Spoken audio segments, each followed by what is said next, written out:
से बिल लाके हमें दिया, उसके अलावा यूनिवर्सिटी ऑफ लद्दाख दिया, उसके अलावा central institute of Buddhist studies को डीम यूनिवर्सिटी का दर्जा दिया। इतने काम जो है अभी लद्दाख के ट्राइबल कम्युनिटी के एजुकेशन के लिए हो रहा है। साथ ही साथ मैं इस बिल के माध्यम से माननीय मंत्री जी से निवेदन करना चाहता हूं, लद्दाख के किसी भी इस एक यूनिवर्सिटी के अंतर्गत ट्राइबल रिसर्च इंस्टीट्यूट होना बहुत जरूरी है।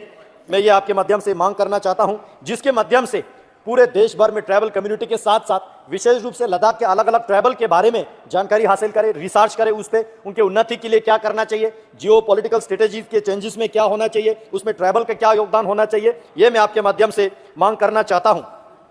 मैं ये भी मांग करना चाहता हूं, लद्दाख में जिस तरह मैंने बताया कि ट्राइबल कम्युनिटीज काफी है, उसमें से कुछ कम्युनिटी बहुत कम पॉपुलेशन में है, जैसे कि हमारा आर्यन कम्युनिटी हो, शिन्ना कम्युनिटी हो या बल्ती कम्युनिटी हो, ये खत्म होने के तादाद पे है, पॉपुलेशन बहुत कम है। और आर्यन कम्युनिटी जो ट्राइबल कम्युनिटी है आर्यन, पूरे देश दुनिया से बहुत सारे टूरिस्ट उनको अलग से देखने के लिए आते हैं, क्योंकि कहते हैं वो अलेक्जेंडर का डिसेंडेंट है, उनका अलग अलग इतिहास है।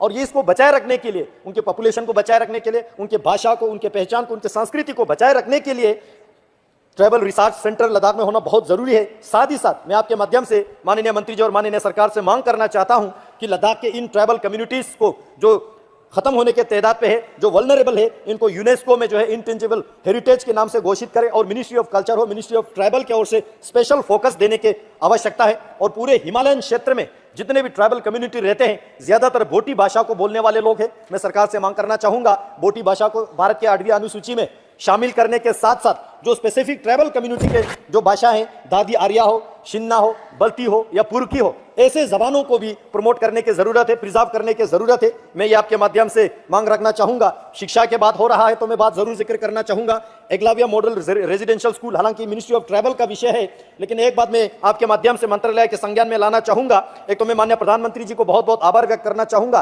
क्योंकि पहले इसका एकलव्य, मैं कंक्लूड कर रहा हूं sir, Eklavya model residential school देश में बहुत बड़ा के, उनमें स्कॉलरशिप, रेजिडेंशियल फैसिलिटीज बहुत कुछ दे रहा है, लेकिन नया एकलव्य मॉडल रेजिडेंशियल स्कूल खोलने में जो क्राइटेरिया रखा है, उसमें हिली एरियाज के लिए एक ब्लॉक में 20,000 पॉपुलेशन होना होगा। सर ये हिली एरियाज में असंभव है। मैं आपके माध्यम से सरकार से विनती करना चाहता हूं, मैं मिसाल देना चाहूंगा, जैसे कि हमारे अरुणाचल प्रदेश में 26 मेजर ट्राइब है, उनके वहां एक डिस्ट्रिक्ट आता है जिसमें 5-6 हजार पूरे डिस्ट्रिक्ट का पॉपुलेशन है। अब एक ब्लॉक में 20,000 पॉपुलेशन हम कहां से लाएंगे? मेरे लद्दाख के संस्कार क्षेत्र में 3 एडमिनिस्ट्रेटिव ब्लॉक है, टोटल पॉपुलेशन 13,000 है।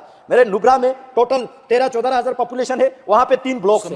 अब हम चाहते हैं उस एरिया में जहां ट्राइबल लोग रहते हैं, हमारे आर्यन वैली में, हमारे द्रास में, यहाँ पे ये एकलव्य मॉडल रेजिडेंशियल स्कूल खोलने के लिए पॉपुलेशन का संख्या का जो योग्यता रखा है वो कभी फुलफिल नहीं होता है, जिसके कारण से हमारे ट्राइबल कम्युनिटी जो है इस एकलव्य मॉडल रेजिडेंशियल स्कूल से वंचित रहते हैं। मैं आपके माध्यम से सरकार से मांग करना चाहता हूं कि इसका क्राइटेरिया थोड़ा रिलैक्स करके पॉपुलेशन का संख्या कम करे। सर लास्ट एक बहुत जरूरी पॉइंट है सर, एक मिनट लूंगा, ज्यादा नहीं लूंगा सर। ट्राइबल कम्युनिटी के जब हम बात करते हैं, लद्दाख में 3 वाइल्ड लाइफ सेंचुरीज आते हैं, चंगतांग, नुब्रा और काराकोरम, जिसमें अभी वो बनने के प्रोसीजर में है।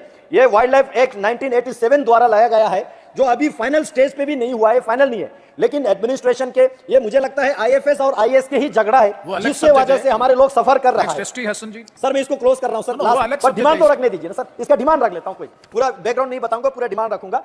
सर हिमिस नेशनल पार्क का टोटल एरिया जो है 3,350 है, जिसको ग्राउंड पे 5,000 को रखा है। 4,000 हमारे Changthang, 4,000 square kilometre Changthang cold desert wild life sanctuary का है, ग्राउंड पे 18,000 को कैप्चर करके रखा है। Karakoram wild life century 5,000 square kilometre है, जिसका 15,000 स्क्वायर किलोमीटर ग्राउंड पे कैप्चर करके रखा है। केवल वहां के रेजिडेंट को नहीं, डोमिसाइल को नहीं, इंडिजिनियस को नहीं, बल्कि देश के स्ट्रेटेजिकल पॉइंट ऑफ व्यू से इंफ्रास्ट्रक्चर डेवलप करने में हमें दिक्कत हो रहा है सर। इसलिए मैं आपके माध्यम से सरकार से मांग करना चाहूंगा, इसको रेशनलाइज करें और जहां जहां ह्यूमन हैबिटेशन है वो सारा एक्सक्लूड करके एजुकेशन, शिक्षा में हमें आगे बढ़ने का मौका दे, इकोनॉमिक अफेयर्स में हो, इंफ्रास्ट्रक्चर डेवलपमेंट